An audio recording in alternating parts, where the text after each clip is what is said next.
Before I talk about this chapter, I have to talk about what went down in my previous Eden Zero videos. So, when I made that video, I gave the chapter 66, an 8 out of 10. I took away 2 points because I wanted Hiro Mashima to explain Shiki's quote-unquote transformation. But the way that it has been explained to me has given me a new light on the situation. It's given me clarity. Thanks to a lot of the people in the comment section, and that comment section was way less toxic than I thought it would be, so thank you guys for that.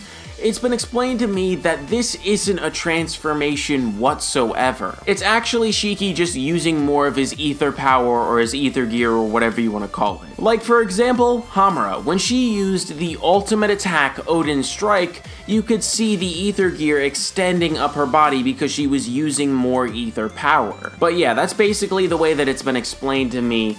And with that new clarity, I now must give the chapter a 10 out of 10. And again, thank you to the massive amount of people that were not toxic whatsoever in my previous Eden Zero videos comment section. You guys were helpful, respectful, and you enlightened me. Thank you so much for that. For all the people that were toxic though, y'all can suck cod. Now, moving on. Starting off, I gotta give props to the homie Shiki for being able to halt the mob with ease. Because when he brought Madame Kurnai in front of everybody, the sub-criminals were like, yeah, now's the time to capitalize on this opportunity, and he was like, stop right there. Homura is the one that gets to decide what happens to Madame Kurnai, and they all freeze. Now, he hit him with a much kinder approach, and that might have had something to do with it, but either way, at the end of the day, he commanded the mob, because you had a bunch of nobodies getting ready to snap this opportunity. The opportunity that is rightfully Homura's. And like I said, you had nobodies doing it. Like, who even are you, bro? I've never seen you here before. You probably hid in the basement in one of these buildings while all the real sub-criminals were out doing their thing, fighting for their lives and their freedom, and now you show up because you want some glory. No, piss off. Why'd I go at him like that? Let me chill.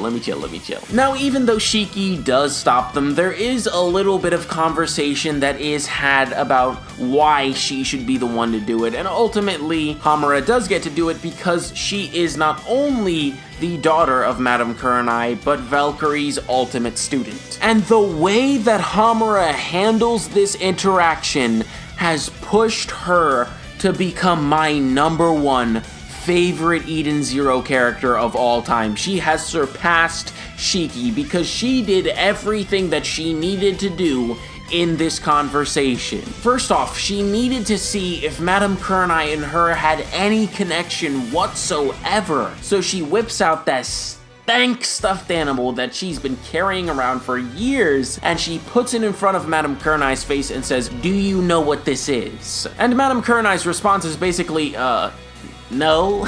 And that there confirms to Homura that there is no bond whatsoever between them. So she whips out her sword, and in one fell swoop, she cuts Madame Kurnai's hands free. And Kurnai, in response, is like, "Oh, thank you. You forgave me. You're such a gentle, nice girl." But Homura says, "I didn't do this because I forgive you, and I didn't do it because I don't forgive you. I did it because I have no interest in you whatsoever. I thank you for bringing me into this world, but I don't care about you. You left me when I needed someone to love me. I was just a child and you abandoned me. And guess what? Valkyrie took your spot. She was the person that I needed. She was the person that loved me, and in turn, I loved her back. And since I bear no anger, no resentment, and no sympathy towards you, since we have no bond, no connection whatsoever, I humbly request with all of my heart that you stay out of my life forever." Then we learn what ultimately becomes of Madame Kurnai. So she's running in the woods after being set free, and then she's stopped by being clobbered in the jaw with a damn baseball bat. And it turns out that the person that did that to her was the guy that she had burned the face off of, and he's back with a bunch of dudes and a metal face. And he tells her that she is basically going to become their slave, if you know what I mean. It's not outright said, but I mean, come on, bro. They're calling her sexy, and the dude even says that she's going to become their pet. What do you think that implies? And I know that Madame Kurnai is a horrible person, but golly, I wouldn't wish that on my worst enemy, bro. Eden Zero truly is a dark series. However, soon after that, we get the moment that I have been waiting for the longest time. Homura acknowledges that Valkyrie is her mother, and I know that she basically did that a few pages back, a few panels back, okay?